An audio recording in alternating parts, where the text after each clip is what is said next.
Hello दोस्तों, रंग पढ़ाई के यूट्यूब चैनल में आपका बहुत बहुत स्वागत है। दोस्तों, आज मैं आपके लिए नंबर सिस्टम पार्ट 1 लेके आया हूँ। तो दोस्तों, नंबर सिस्टम को हम बहुत ही बेसिक लेवल से पढ़ाएंगे और हाई लेवल तक जाएंगे। तो दोस्तों, वीडियो स्टार्ट करते हैं। तो दोस्तों नंबर सिस्टम में किसी भी नंबर को लिखने के लिए सबसे पहले हमें 10 अंक की ज़रूरत होती है। जो 10 अंक कौन कौन से होते हैं? 0 से लेकर 9 तक के होते हैं। 0 1 2 3 4 5 6 7 8 तथा 9। ठीक है दोस्तों। तो इनसे इन 9 जो 10 शब्द होते हैं, ये 10 अंक होते हैं, इनसे हम कोई भी संख्या लिख सकते हैं। किसी भी तरह की कोई भी संख्या लिख सकते हैं। ठीक है दोस्तों। किसी संख्या को शब्दों में लिखने के लिए हमें दाईं ओर से बाईं ओर इकाई, दहाई, सैकड़ा, हजार, 10,000, लाख, 10 लाख, करोड़, 10 करोड़ आदि लिख सकते हैं। जैसे जैसे हमारे पास एक संख्या है। ये संख्या है 37424 तो इसे इकाई के अंक से लिखेंगे। मतलब 7 6 4 2 4 7 3 इस तरह से। तो ये हो जाएगी हमारी इकाई, दहाई, सैकड़ा, हजार, 10,000, लाख, 10 लाख, 37,42,467। तो दोस्तों, इसे ही इस तरह से ही इकाई, दहाई, सैकड़ा, तो इसे पहले इस क्रमांक में लिखेंगे। इकाई, दहाई, सैकड़ा, हजार, 10,000, लाख, 10 लाख, करोड़, 10 करोड़। तो 89,32,14,663। ठीक है दोस्तों। इस तरह से हम किसी भी संख्या को, किसी भी नंबर को याद कर सकते हैं। दोस्तों, अब हमें देखना है जात्यमान। जात्यमान क्या होता है? तो किसी संख्या का जात्यमान उसका अपना मान होता है, चाहे वह संख्या किसी भी स्थान पर हो। जैसे हमारे पास कोई संख्या है 63578 और ये एक क्वेश्चन लिया हमने 6 3 तथा 7 का जात्यमान क्या होगा। तो दोस्तों, जात्यमान उसका अपना जात्यमान होता है। जैसे 6 का जात्यमान 6 ही होता है, 3 का 3 होता है और 7 का जात्यमान 7 ही होता है। ठीक है दोस्तों। अब देखते हैं हम स्थानीय मान प्लेस वैल्यू। तो प्लेस वैल्यू हम किस तरह निकालते हैं? तो सबसे पहले हम इकाई का अंक का स्थानीय मान इक्वल टू होता है इकाई का अंक इंटू 1। दहाई के अंक का स्थानीय मान तो दहाई का अंक इंटू 10। ठीक है। सैकड़े अंक का स्थानीय मान तो सैकड़े का अंक इंटू 100। इस तरह करते हैं। तो जैसे दोस्तों हम एक क्वेश्चन लेते हैं। जैसे हमारे पास कोई संख्या है 82567019। निम्न में से अंकों का स्थानीय मान ज्ञात करो। तो 8 5 7। तो इनका मैं स्थानीय मान हमें ज्ञात करना है। तो 8 का स्थानीय मान क्या होगा? तो सबसे पहले 8 गुना कितने के बाद 1 2 3 4 5 6 7। तो 1 करके 7 जीरो लगा देंगे। ठीक है दोस्तों। ऐसे करेंगे 5 का स्थानीय मान क्या होगा? 5 कितने, उसके बाद कितने आएंगे? 1 2 3 4 5। तो इंटू 1 करके 5 जीरो। इस तरह करेंगे 7 का। तो 7 का स्थानीय मान क्या होगा? 7 और 7 का कितने आएंगे? 1 2 3 तो 1 करके 3 जीरो। तो इस तरह से हम किसी संख्या का स्थानीय मान ज्ञात कर सकते हैं। तो दोस्तों, हम वीडियो को अब आगे बढ़ाते हैं।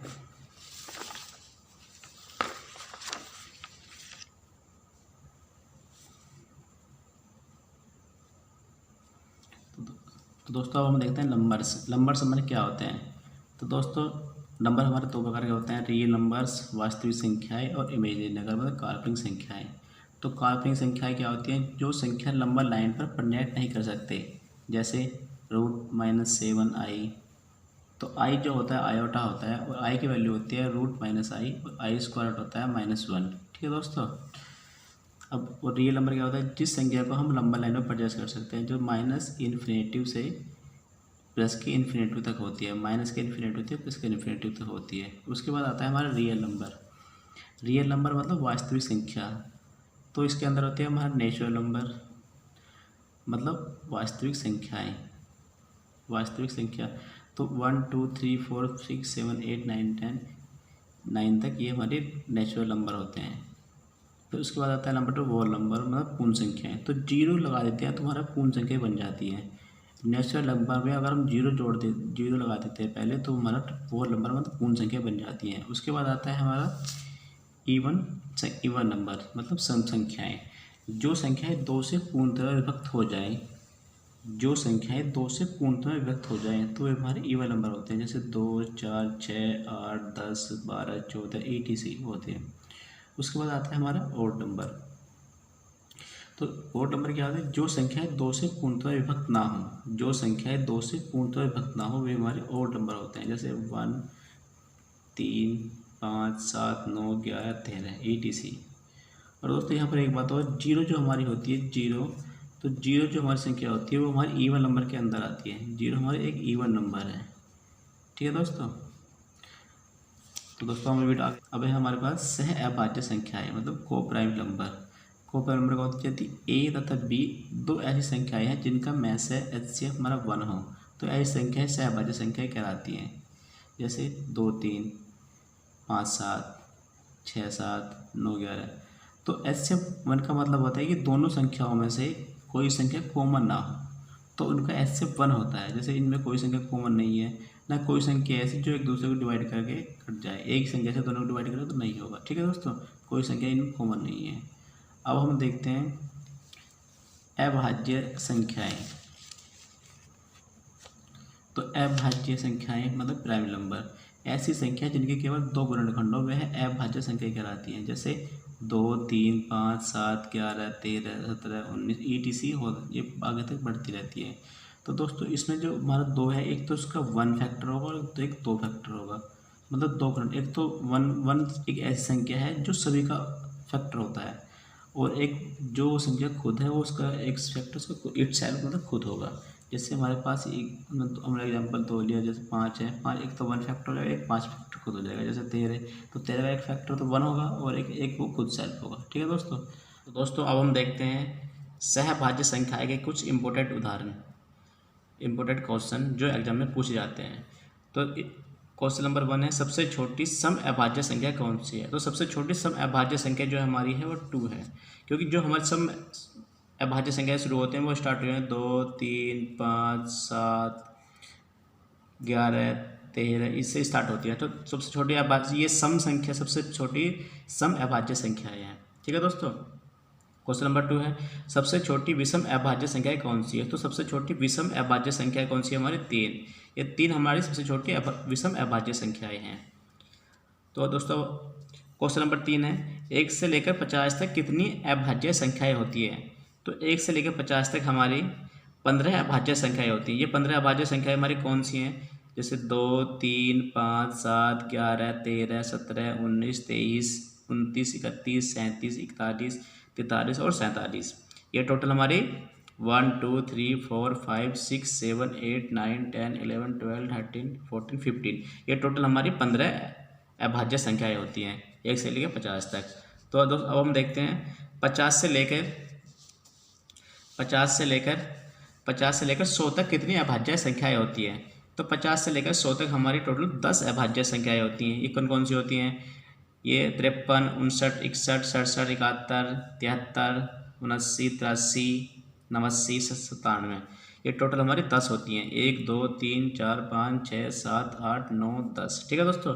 ये अब एक एग्जाम में पूछा गया था कि 1 से लेकर 100 तक कितनी अभाज्य संख्याएं होती हैं। अब हमने पढ़ा है कि अब हमने ये पढ़ा है कि 1 से लेकर 50 तक हमारी कितनी होती हैं, 15 होती हैं, ठीक है। और 50 से लेकर 100 तक हमारी होती हैं 10 होती हैं। तो टोटल कितनी होगी ये 25, ठीक है दोस्तों। तो 1 से लेकर 100 तक हमारी टोटल 25 अभाज्य संख्याएं होती हैं, ठीक है दोस्तों। अब हम आगे बढ़ते हैं। तो दोस्तों अब है हमारा पूर्ण वर्ग संख्याएं, कि पूर्ण वर्ग संख्या हमारी क्या होती हैं। इसे बोलते हैं इंग्लिश में परफेक्ट स्क्वायर नंबर। तो जैसे हमारा 1 है तो 1 का स्क्वायर हमारा 1 हो गया, 2 का स्क्वायर हमारा 4 हो गया, 3 का स्क्वायर हमारा 9 हो गया, और 5 का स्क्वायर हमारा 25 हो गया, और 6 का स्क्वायर हमारा 36 हो गया। तो ऐसी ईटी संख्याएं जो होती है वे हमारी पूर्ण वर्ग संख्याएं होती हैं, परफेक्ट स्क्वायर संख्या होती हैं। और जो परफेक्ट क्यूब नंबर पूर्ण घन संख्या कौन सी होती है। जैसे 1 का हमने क्यूब कर दिया 1 हो गया, 2 का क्यूब कर दिया 8 हो गया, और 3 का क्यूब कर दिया 27 हो गया, 4 का क्यूब कर दिया 64 हो गया, 25। तो ऐसे ही ये सारी हमारी परफेक्ट क्यूब संख्याएं हैं, सारी परफेक्ट क्यूब संख्या हैं। तो दोस्तों अब हम आगे बढ़ते हैं। तो कंपोजिट नंबर, दोस्तों अब हम देखते हैं कंपोजिट नंबर मतलब भाज्य संख्याएं। तो भाज्य संख्याएं कौन कौन सी होती हैं। और तो वे संख्या जिनके 2 या 2 से अधिक गुणनखंड हो, 2 या 2 से ज़्यादा गुणनखंड हो, तो वे हमारी कंपोजिट नंबर बोलते हैं, अभाज्य संख्याएं बोलते हैं। जैसे 4, 9, 8, 12, 14, 15, 18, 21 ETC बहुत सारी होती हैं। ठीक है दोस्तों, जैसे हमारे पास कोई एक संख्या है, जैसे हमारे पास 4 है, तो 4 का कितना हो जाएगा, 1, 2 और 4, तो ये इसके गुणनखंड हो जाएंगे। ठीक है दोस्तों, जैसे हमारे पास कोई संख्या ली हमने 9 है, तो 9 का हो जाएगा 1, 3 और 9। ठीक है दोस्तों, इस तरह हो जाएगा। तो ये हमारे सारी भाज्य संख्याएं हैं, सॉरी। तो दोस्तों वन ऐसी संख्या है जो न तो भाज्य है और न ही अभाज्य है। तो ये क्वेश्चन इंपॉर्टेंट है। तो ये 1 हमारी एक ऐसी संख्या है जो न तो भाज्य है और न ही अभाज्य है। ठीक है दोस्तों, अगर आपको हमारी वीडियो पसंद आई है तो हमारे चैनल को लाइक करना और अपने दोस्तों के साथ शेयर करना और सब्सक्राइब करना ना भूलें।